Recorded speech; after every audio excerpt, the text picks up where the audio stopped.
Bonjour à tous. Le président de la République, son Excellence Alassane Ouattara, a pris part hier vendredi à la cérémonie d'investiture du président congolais Denis Sassou Nguesso. Denis Sassou Nguesso réélu pour un nouveau mandat de 5 ans à la tête de son pays.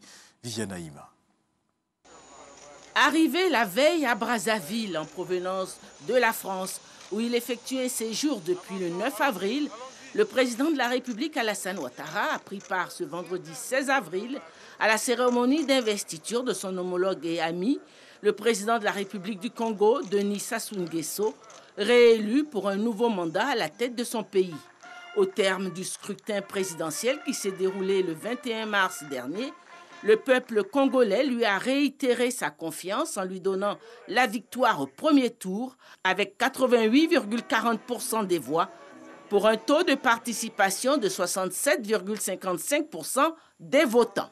À l'aube de son 4e mandat à la tête de son pays, le président Sassou Nguesso, qui comptabilise 36 ans de pouvoir séparés par une alternance de 5 ans, est considéré désormais comme le plus ancien des chefs d'État africains. Son investiture ce vendredi 16 avril 2021 pour un nouveau mandat de 5 ans a vu la présence à Brazzaville d'une vingtaine de chefs d'État du continent, au nombre desquels le chef de l'État ivoirien, le président Alassane Ouattara. La cérémonie d'investiture a été marquée par la prestation de serment du président nouvellement élu devant le Conseil constitutionnel et sa première allocution au cours de son nouveau quinquennat.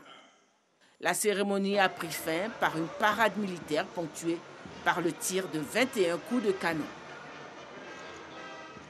Ici en Côte d'Ivoire, le Premier ministre Patrick Achi a accordé audience aux ambassadeurs des États-Unis en Côte d'Ivoire et de l'Inde en Côte d'Ivoire. Ces ambassadeurs venus réaffirmer le soutien de leur pays justement au renforcement de la coopération entre leur pays et la Côte d'Ivoire.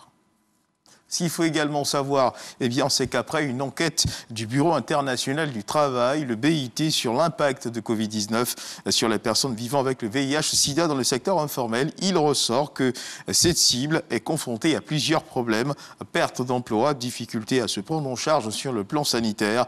L'objectif de cette étude est de faire des recommandations aux autorités afin d'améliorer la situation sanitaire ainsi que la qualité de vie de ces personnes.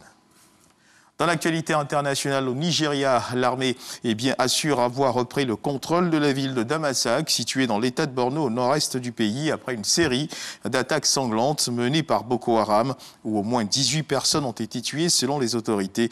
Les populations, elles, fuient la zone. Des milliers de personnes vulnérables ont traversé la rivière Yobe qui sépare le Nigeria et le Niger ces derniers jours pour tenter d'échapper aux attaques répétées de Boko Haram selon des organisations non gouvernementales. D'autres ont pris la route de Maïdougouri, la capitale de l'état de Borno, où s'entassent déjà plus d'1 million de personnes ayant fui la menace djihadiste.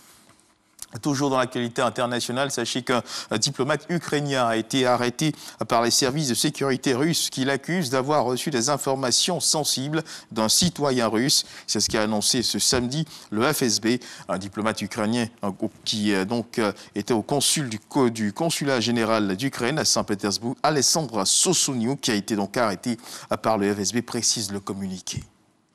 Et puis dans le domaine de la recherche scientifique, la NASA a choisi la société SpaceX pour envoyer les prochains astronautes américains sur la Lune. C'est une première depuis 1972. C'est ce qu'a annoncé l'agence spatiale hier, vendredi, accordant une victoire majeure à l'entreprise d'Elon Musk. L'année dernière, SpaceX est devenue la première entreprise privée à envoyer avec succès une équipe à bord de la station spatiale internationale, redonnant aux Américains la capacité d'accomplir cet exploit pour la première fois depuis la fin du programme de navette spatiale Shuttle. C'est la fin de ce flash d'information. Merci de nous avoir suivis. Je vous retrouve à 13h pour le journal.